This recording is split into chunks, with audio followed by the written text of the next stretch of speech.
નમસ્કાર, ગરવી ગુજરાત સાથે હું છું હેતવી। વાત કરીશું બુલેટિનની તો રાજકોટમાં ફૂડ વિભાગની કડક કાર્યવાહી સામે આવી છે। પનીર ઉત્પાદન તથા વિતરણ કરતી 3 પેઢીને સીલ કરવામાં આવી છે। Fortune milk and food products આ સાથે શ્યામ ડેરીને સીલ કરવામાં આવી છે।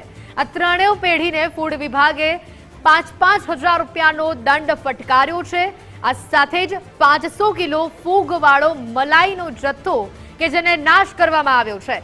ત્રણેય એકમોમાંથી શંકાસ્પદ પનીરના સેમ્પલ્સ લેવામાં આવ્યા છે। વધુ વિગતો સાથે સંવાદદાતા રહીમ લાખાણી અહીંયા જોડાઈ ચૂક્યા છે। રહીમ, જે પ્રકારે આ ફૂડ વિભાગની કાર્યવાહી સામે આવી છે, મોટી માત્રામાં અખાદ્ય જથ્થો જે પકડાયો છે, કેવા પ્રકારની કાર્યવાહી કરાઈ છે અહીંયા?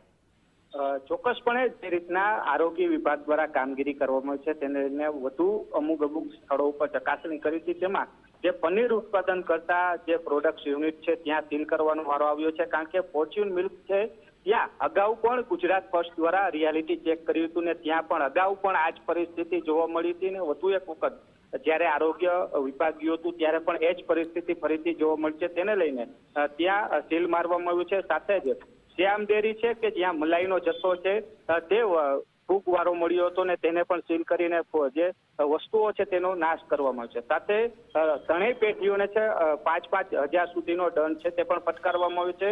ફૂગવાળી મલાઈ છે તે 500 કિલો જેટલી હતી તેને નાશ કરવામાં આવ્યો છે। પનીર છે તેમને હાલ સીઝ કરવામાં આવ્યું છે। પનીરના નમૂના છે તે પણ લેવામાં આવ્યા છે અને આગામી સમયમાં રિપોર્ટ આવ્યા બાદ કોર્ટ કાર્યવાહી સુધીની તૈયારીઓ મહાનગરપાલિકાના આરોગ્ય વિભાગ દ્વારા બતાવવામાં આવશે। એટલે કહી શકાય કે રાજકોટ મહાનગરપાલિકાના આરોગ્ય વિભાગ દ્વારા વધુ એક વખત જે પનીરની પ્રોડક્શન યુનિટો ઉપર દરોડા પાડવામાં આવ્યા હતા। જી રહીમ, આભાર વિગતો બદલ।